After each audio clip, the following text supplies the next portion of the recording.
horrifying details out of Israel as new reporting from the New York Times appears to confirm some of the most vile and reprehensible atrocities committed by Hamas against Israeli civilians on October 7th. Specifically, the Times seemed to confirm the reports of mass rape and sexual violence. A warning, some of the reporting is very graphic. The Times concluded their 2-month-long investigation with evidence based on interviews with 150 witnesses, medical personnel, soldiers, and rape counselors alongside video footage, photographs, and GPS data. The Times alleges it viewed photographs of a woman's corpse with dozens of nails driven into her thighs and groin. Another video featured 2 dead Israeli soldiers at a base near Gaza who appeared to have been shot directly in their vaginas. One survivor described how she saw another woman get, quote, shredded into pieces, while one terrorist raped her, she said. Another pulled out a box cutter and sliced off her breast. The Times also featured a bit of the other side of the story with a report detailing how Israel dropped its most destructive weaponry in areas it had previously marked safe for Palestinian civilians at least 200 separate occasions. Here's some of that reporting. This is an area in Gaza where for weeks civilians fled to find safety. These are 2,000-pound bombs, one of the most destructive munitions in Western military arsenals. When a 2,000-pound bomb detonates, it unleashes a blast wave and metal fragments thousands of feet in every direction. Sometimes 2,000-pound bombs leave giant craters in the earth, like this strike in South Gaza in November.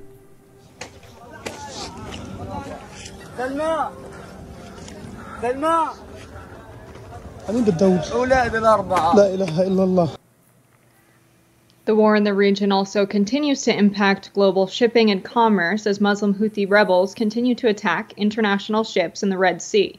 The U.S. has sent ships into the region to deal with the attacks. Reports indicate that the USS Mason intercepted a Houthi-launched drone, an anti-ship ballistic missile, in the southern Red Sea yesterday in what marked the 22nd attack by rebels on shipping in more than 2 months. So what's going on here? It's extremely sad to hear the level of destruction and the details of these reports. When I think about what the rebels are doing, I mean, Israel has the support of the U.S. military. Palestine does not. And so Yemen seems to be one of the only countries that is actually supporting Palestine on this side of the war. I think it's extremely strategic to attack the international shipping. We had protests here in the United States on the west and east coast where there were shipments of weapons leaving the U.S. to go to Israel. And there were protesters trying to block those weapons. I can see anyone interested in peace wanting to prevent weapons from getting in the hands of the people who are using them the most. Now, the New York Times reporting to me feels a little dishonest because the New York Times for the past, 50 years has not done a very good job detailing the sexual crimes of Israeli soldiers in occupied territory against Palestinians. The figures are 1 in 10 women in Gaza have experienced some kind of abuse from Israeli soldiers. And it's even higher in younger age women, where it's as high as 23% have experienced sexual abuse from Israeli soldiers in the occupied territory. You also had at the beginning of the war 4,500 Palestinians captured by Israelis. And now, just since the beginning of the war, in the occupied West Bank, where Hamas doesn't even operate, they have captured and arrested the exact same number, just over 4,500 Palestinians. And so, we don't really know what's happening in many cases to the Palestinians that are currently captured, but there's very well documented accounts of sexual abuse and violence by Israelis on Palestinians. And it feels like intentional propaganda when I read the New York Times and there's such detailed coverage of what are terrible things done to women in the region. But when the assailant is the Israeli military, it doesn't afford the same coverage. And I really feel like that's sowing a lot of discontent in the American people for Palestinians and for Hamas when we have so many years prior to October 7th where it hasn't been covered. And so it makes it very easy to make the case that what Israel is doing is in response to this gruesome attack on October 7th, when that's not when the violence began. And so I feel like it's important that that's said. But what's going on is horrible, and bombing safe zones is also just disgusting and horrible. 200 occasions. It's unimaginable. Yeah, I would say in a rare instance, I'll actually praise the New York Times for its journalism on both of these stories. Clearly, they have actually done the investigative legwork to try to show what's happening on both sides of this conflict, when very early on, there were a lot of erroneous reports coming out from both sides. And I think that this piece about the sexual violence is not intended to be propaganda by any means, but it's intended to respond to a very specific discourse that's been happening in American media, where there have been denials from very high-profile journalists and members of the media that there was any systemic or systematic sexual violence done by Hamas on October 7th. So in response to that, the New York Times did what a responsible news outlet should do, which is they talked to the witnesses, they reviewed the medical records, they talked to the first responders on that day, and gathered as much material as they possibly could to try to tamp down the denial of what really happened on October 7th. So I don't view this as propaganda from the IDF, but as the New York Times doing its duty to try to inform the public of what actually happened, as there have been these conspiracy theories that all of the claims of rape and sexual assault were just done in order to justify what Israel was doing, when it was actually the reality of what those people faced.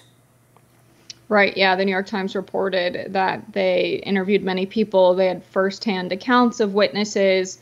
Of course, rape kits were not done. Many of the people who were allegedly raped were already buried. It is the case that at least for many Palestinian women who are Muslim, there's a bit of resistance to even report rapes. There's all sorts of reasons many women cite that they don't want to upset their husbands. They've already gone through the trauma. They don't want any, additional prodding and poking to bring back memories that are just terrible. And to give firsthand testimony, I can't even imagine what that would be like, especially in a time of war when you've probably lost friends and family. And so the New York Times in this reporting, as we said here, relied on a lot of GPS data, firsthand witnesses. It was not just reports from the Israeli military, but I think the New York Times will continue to get more concrete evidence than just the firsthand accounts that they said they got. And I think it's the reasonable thing to do. Initially in the first days of war after October 7th, it's a situation that's in flux. It's very hard, if not impossible, to confirm that everything you get reports of is actually based in fact and based in truth. But now that we're so many days into the war, we should be expecting more reporting like this that either affirms or corrects the narratives initially pushed. In the case of the Al-Shifa Hospital, I would like to see the New York Times, revisit their reporting on the Al-Shifa Hospital, given the context we have now from the independent investigations from BBC and the Washington Post. I think the media in the United States has a huge opportunity to rebuild trust with the American people and how they continue to report on the Israel-Palestine war as it continues. I think, just as someone who's read so many reports initially that were wrong, I lost a lot of faith in the days following October 7th.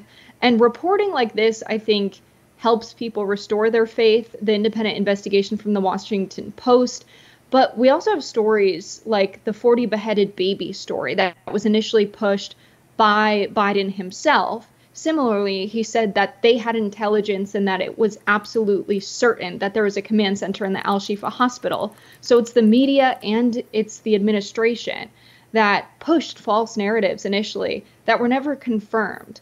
And correcting the record is extremely important, especially when you talk about 40 beheaded babies on October 7th, but you don't have widespread reporting on the fact that the Al-Shifa Hospital was not a command center, but 43 babies died in the NICU when Israeli forces decided to attack and raid that hospital. They shut off power and water and supplies to these hospitals, resulting in the deaths of many. And so sometimes the reporting is dangerous, and it gives this kind of consent for the United States to continue sending weapons when we have this belief that, oh my God, 40 babies were beheaded. We have this belief that this hospital has been turned into a terrorist command center. Of course, Israeli forces should raid it. And now the civilians living in Gaza have lost their most important hospital. It is the largest and highest functioning hospital. And I think, maybe all they need is that window of time of permission when the story is initially reported, and the damage is already done by the time the record's corrected. So they have an opportunity to rebuild trust by not just correcting the record, but also taking accountability for that.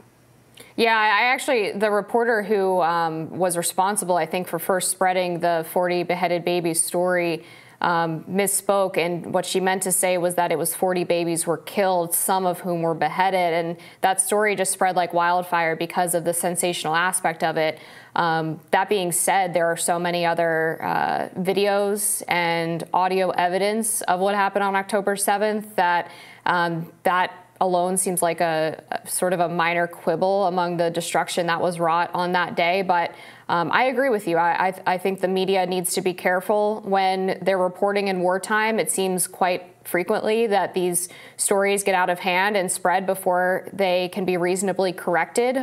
These things don't tend to be the corrections don't seem to be spread as widely as the initial story. We saw this in the Ukraine-Russia conflict as well, where there was this whole narrative about the ghost of Kyiv, who was somehow shooting down like hundreds of Russian fighter pilots or something or other, and it turned out not to be true. There was a story about, I think, a Ukrainian squadron that refused to surrender on some island, and that turned out not to be true. And so wartime reporting is very fraught with inaccuracy. And so I agree that I'm looking forward to seeing some better investigative reporting going forward and hopefully try to suss out the real damage of this conflict. Well, we're going to take a break and be back with more Rising after this.